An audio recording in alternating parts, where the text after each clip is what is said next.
Hello students, myself Sumangla Biradar. In previous module, we already studied about what actually cryptography means and classic crypto and modern crypto methods and taxonomy of cryptography and crypto analysis. Now, in this model, we will discuss about how to provide the security for the information using hash function.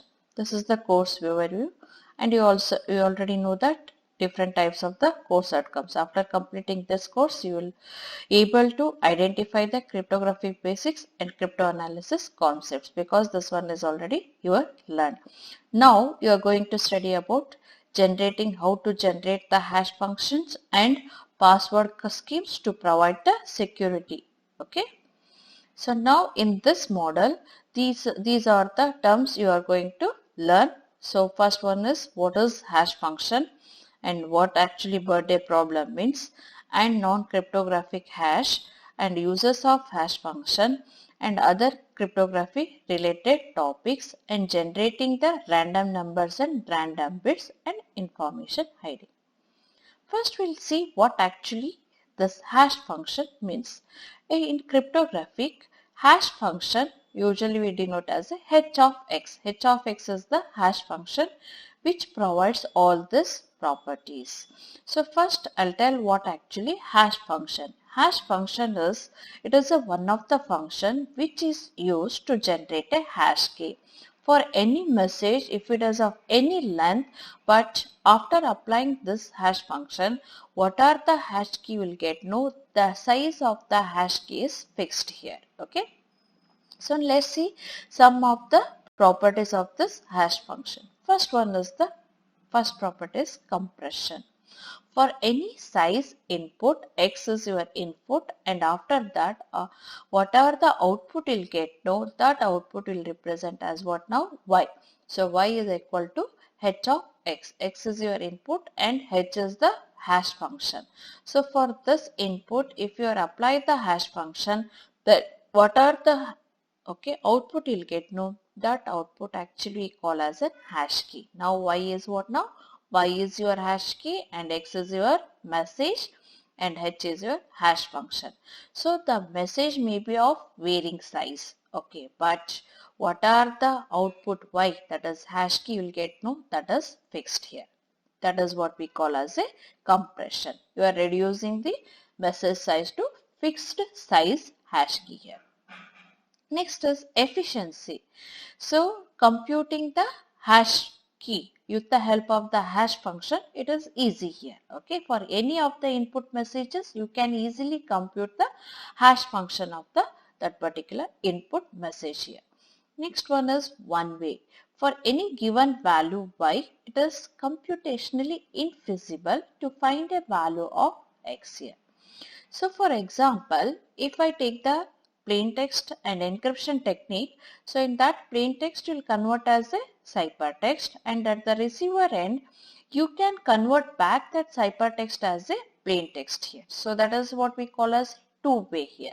In the two-way you can convert first plain text to ciphertext, and from ciphertext you can convert back as a plain text here. But this hash function is one way. So you can generate for input you can generate a hash key, but you can't revert the message with the help of this hash key here. So that's why you call this one as a one way. You can only generate a hash key. But at the receiver side, so receiver will receive that hash key, but with the help of that hash key, getting back the message is not possible here. So that's why we call this one as a one way here. Okay.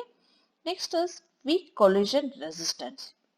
Collision resistance is, so now here given message is x, and for that you have calculated hx as a hash function. It is infeasible to find any y here. with y equal to x such that h of y equal to h of x here.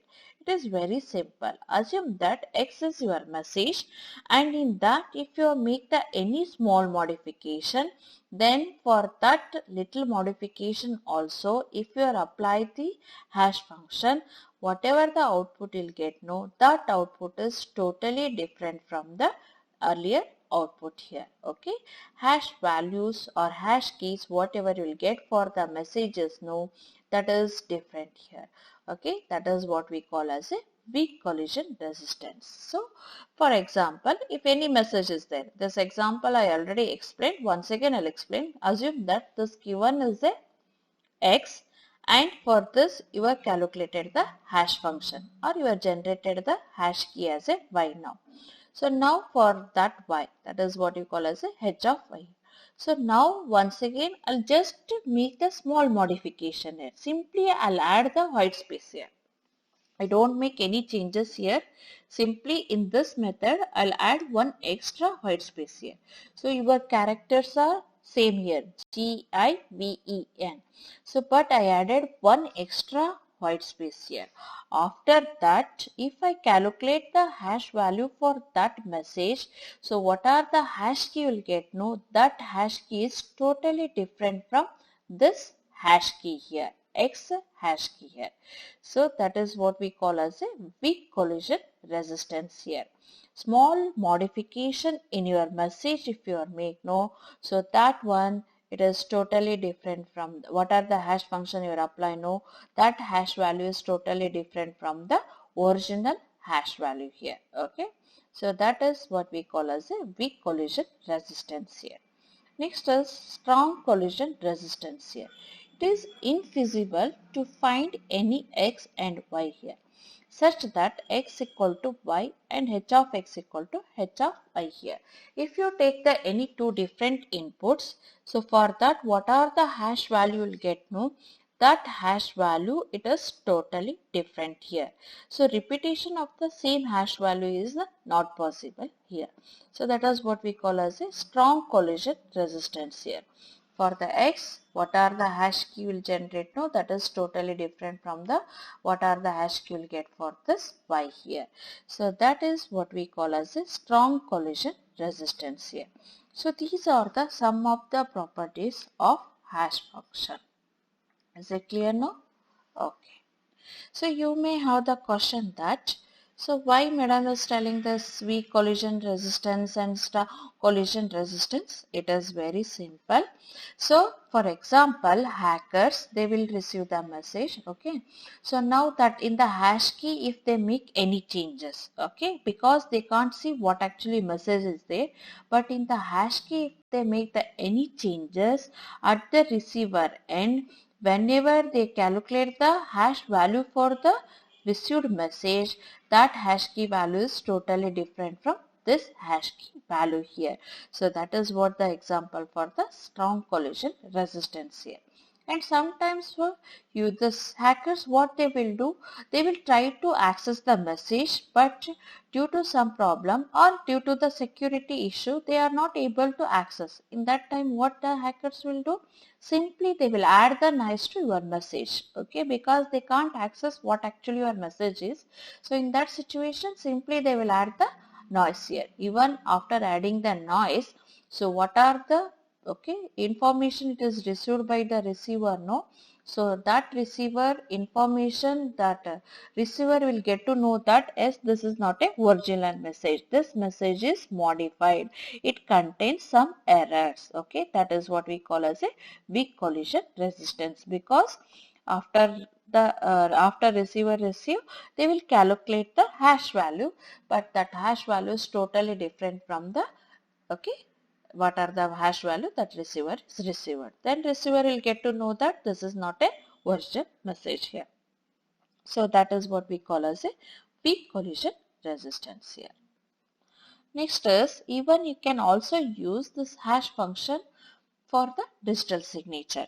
Okay, why? For example, assume that this M is the message and this message you are encrypted using the private key of the alias as a digital signature here. Okay, this message is encrypted using the digital signature of the alias as a private key here. And then you got the new as a ciphertext as a S.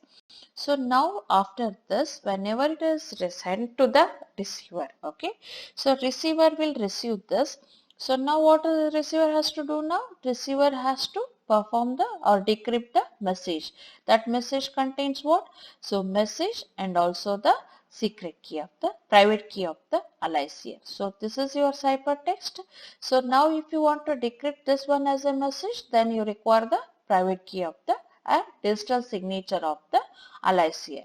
If you have this digital signature, then you can decrypt this as a message here. But this message, if it is large, then what are the computational cost you are used to encrypt the message with the help of digital signature procedure? No, it is what it is. It is complex here. Cost of computational cost is large here. This is the one of the drawback of the digital signature. You already know that digital signature is also used to provide the security for the information here. So this is the loophole of the digital signature. In that situation, instead of using this digital signature, you can take the hash function, and with the help of the hash function, you can generate a digital signature here. So now here message is same, M is message. Instead of using the digital signature or applying the or generating the digital signature for this old message, you reduce this as a, because one of the property of the hash function is what? Compression. So if you reduce this message, how it is possible? If you apply the hash function. So now after applying the hash function for this message, your size is reduced.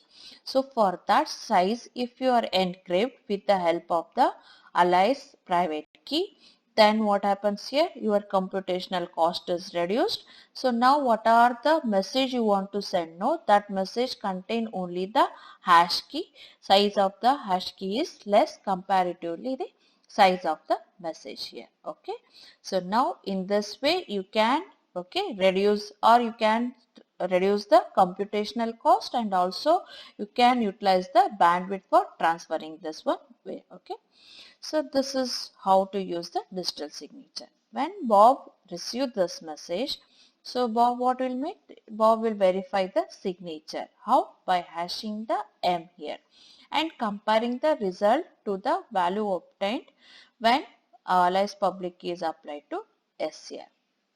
So now after verification, so if this, what are the, so Bob will get the hash key, no, that hash key, and this one, if it is same, no, then indicates what? Yes, this is the actual message, what is this sent by the alias here. So this is the representation of that.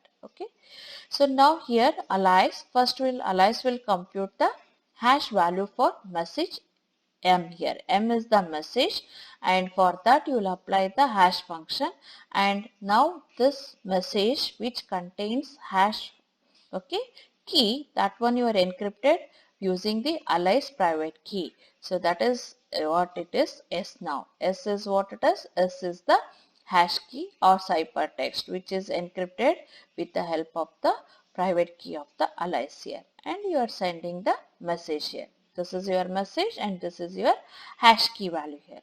So now when it is received by the Bob here, Bob, what the Bob will do now? Bob will, so this is your message, it is received by the Bob. So after that Bob will decrypt and Bob will get this message M here. And for this M, Bob will apply hash function. So when Bob, how will Bob will decrypt? As with the help of the public key of the alias here. So now Bob will decrypt this M, and after decrypting, Bob once again apply the hash function for this M. So what are the result will get? No, that hash key value, and what are the hash key it is received? No, if it is same, then means what it is? Yes, it is the actual message whatever it is sent by the receiver here. So this is the, here you are using what it is, hash key is the signature as a digital signature to prove that this is the original message sent by the alias here.